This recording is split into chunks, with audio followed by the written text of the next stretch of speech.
Olá e bem-vindo a mais um programa Entre Nós, que hoje recebe uma dupla que é super fera.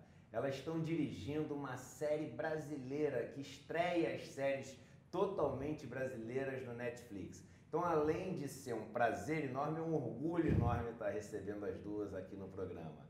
A Dani e a Daina, tudo bem com vocês? Tudo bem. Ótimo. Tudo bem. Que bacana poder fazer essa entrevista aí no começo dessa história que vocês estão escrevendo, que eu tenho certeza que vai ser uma longa história ainda de muito sucesso. Como é que vocês estão se sentindo aí meio que fazendo história, na televisão brasileira? Primeiro, obrigado pelo convite. Estou super feliz da gente estar aqui e poder conversar com você desse jeito mais descontraído que você estava introduzindo para a gente que é. E, cara, eu estou muito feliz que esse projeto, o 3%, que é o primeiro original Netflix brasileiro, é um projeto nosso de 7 anos atrás. 7 anos atrás, eu, a Daina, o JH Crema e o Pedro Aguilera, a gente fez uma websérie que foi o começo de tudo. Assim, a gente fez uma websérie com uma equipe incrível e a gente pôs na internet, teve muitos fãs na internet. E a gente ficou 7 anos tentando fazer a série acontecer e tal. E daí agora, 1 ano e meio atrás, mais ou menos, finalmente a gente conseguiu pegar essa ideia e a gente chamou o César Charlone, que é o diretor-geral, junto com a gente que dirige, para fazer, contar a mesma história do começo nessa série nova. E nem caiu a ficha ainda. É muito impressionante porque tem muita excitação, assim, pra gente e as pessoas que rodeiam a gente, que trabalham com a gente. Realmente, agora que tá caindo a ficha, que é um negócio grande, de verdade, né? Tá na Netflix, é muita exposição, né? E é mais legal ainda também porque é o que a gente assiste muito, né? A gente já quando o Netflix começou, fisgou a gente como público também, né? A gente viveu ao longo dos últimos, 20 anos, algumas mudanças significativas, tanto no cinema brasileiro quanto na televisão brasileira. Eu estava até entrevistando no último programa um cara do teatro e também no teatro brasileiro, muito por causa dos musicais grandes que vieram para o Brasil, e isso deu um gás muito grande.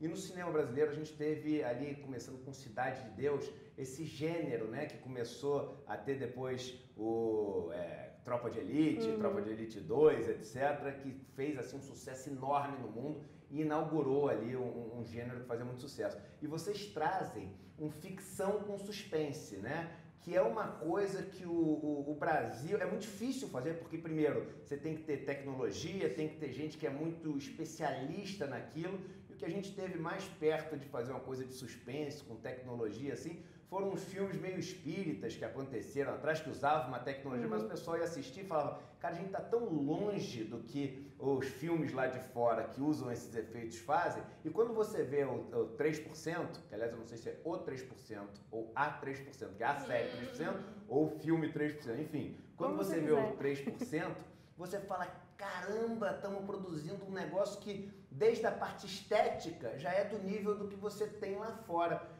Realmente vocês acham que é uma nova pedra que está sendo colocada ali para se construir uma nova história aí em cima desse ficção, suspense de qualidade aqui no Brasil? A parte de efeitos, assim, ela tá no 3% para ajudar a criar esse universo, mas a gente sempre quis focar nas histórias dos personagens e principalmente poder experimentar de fato um gênero bastante consolidado mundialmente, explorar esse gênero do thriller distópico que a gente chama, porque é uma coisa que a gente sentia que podia ter potencial no Brasil, né? A gente achava que faltava um pouco preencher essa demanda e também foi, curiosamente, pra gente foi uma coisa que a própria Netflix, né?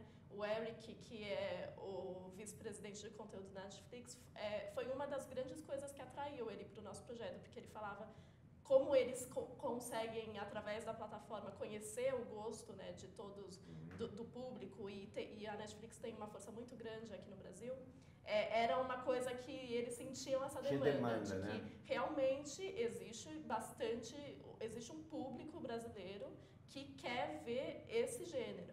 E existe, e outros gêneros, eu acho que a gente precisa começar a explorar um pouco mais de cabeça esses outros gêneros bastante consolidados. Como é que é o histórico de vocês? Vocês são formadas aqui em São Paulo? Vocês são formadas em cinema? Como é que é?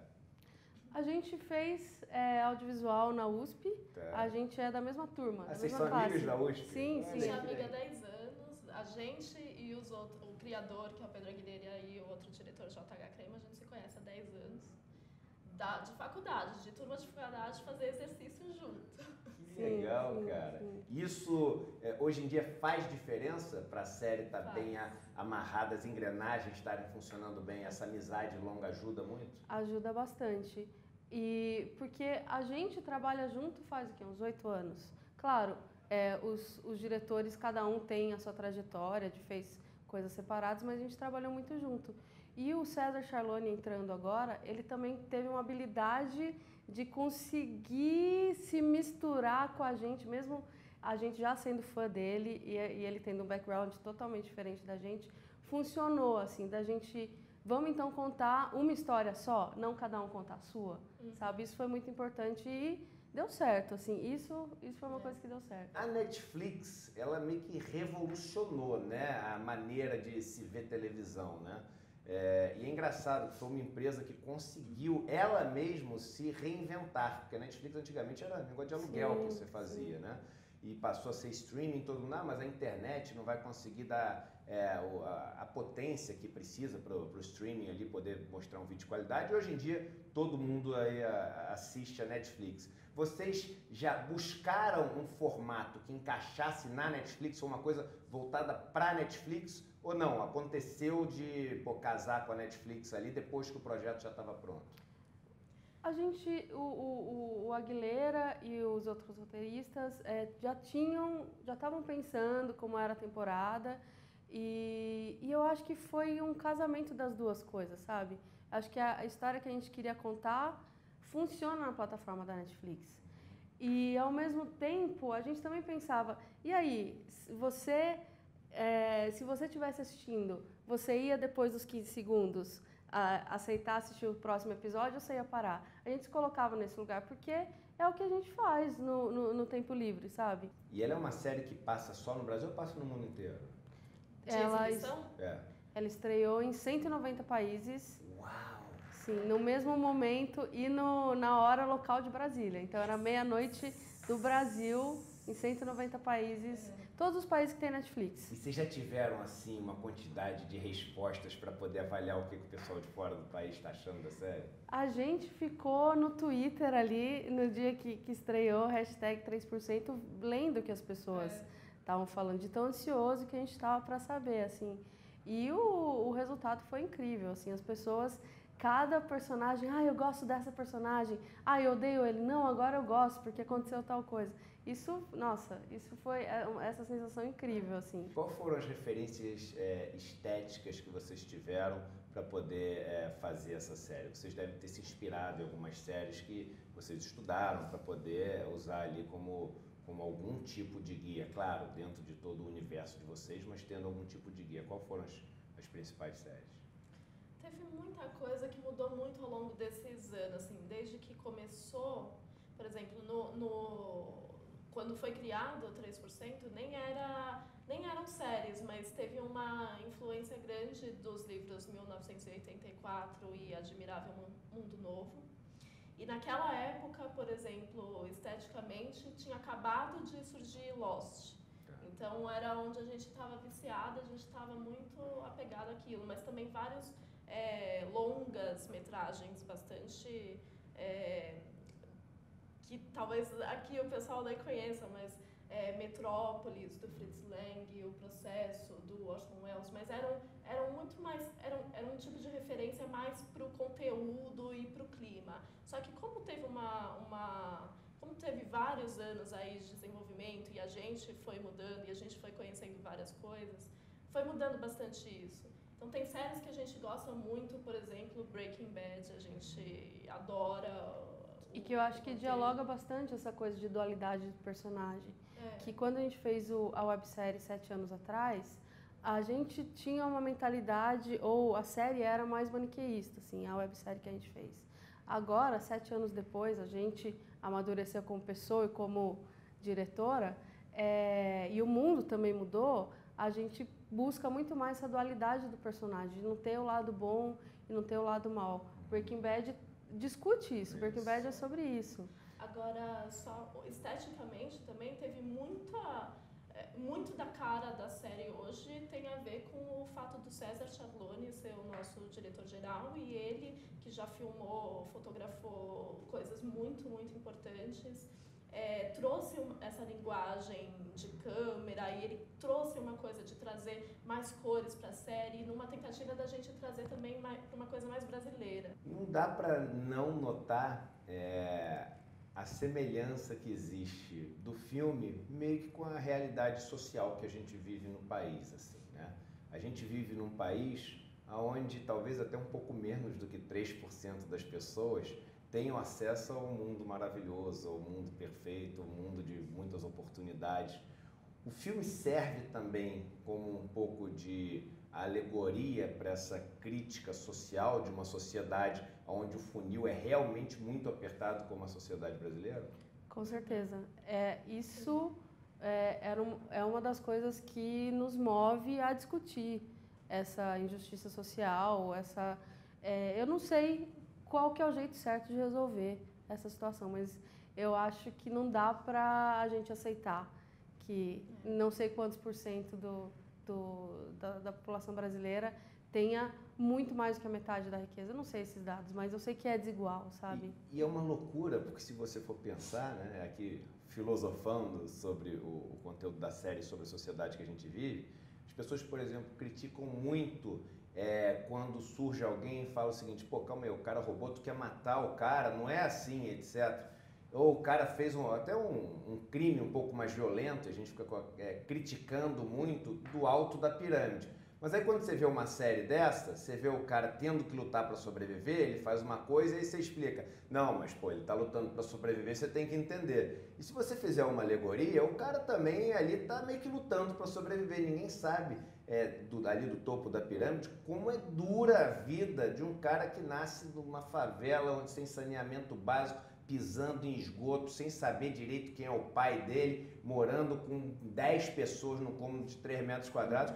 Então, talvez um filme como esse, ele meio que faça dar um clique nas pessoas de que quando a gente aperta demais, e a nossa sociedade é uma sociedade que aperta demais a maioria das pessoas no Brasil, a gente deve e pode esperar coisas que são realmente cruéis, né? E são realmente fortes, né? É muito importante quem tem privilégios ter consciência dos privilégios que tem, que não é uma luta igual, sabe? Privilégio por ser branco, por ser rico, por ser de classe média, por ser homem, não dá pra você colocar no mesmo balaio e achar que quem não consegue é porque não é capaz. E a gente tem que falar sobre isso. A gente tem que falar sobre isso na série da Netflix, e a gente tem que falar sobre isso na Globo, e a gente tem que falar sobre isso no cinema independente, e no jornal, e no dia a dia, e em qualquer lugar. Acho que uma das coisas que a gente não pode aceitar é achar que tá tudo certo, né? Então, quanto mais a gente... Por isso que é um projeto especial pra gente, também nesse sentido de que vamos atiçar, vamos colocar isso para um público grande, vamos chacoalhar e problematizar esse personagem que rouba e que faz errado. Daina e Dani, vocês passaram para o outro lado do balcão agora, inevitavelmente vocês são pessoas que inspiram as outras. Tão jovens aí, com uma realização tão fantástica como essa. O que vocês têm a dizer aí para quem está nessa carreira de vocês, olha para esse seriado e fala: caramba, eu quero fazer o próximo. Qual o segredo para fazer a coisa dar certo? Faça. Tipo, tenta fazer. Continua tentando. Tenta. Ouve o que as pessoas que estão ao seu redor têm a dizer sobre aquilo que você acredita, se inspira, mas continua, assim. E se não der certo, também não é necessariamente porque você não é bom o suficiente. é porque a gente vive num mundo, 3% sobre isso, né?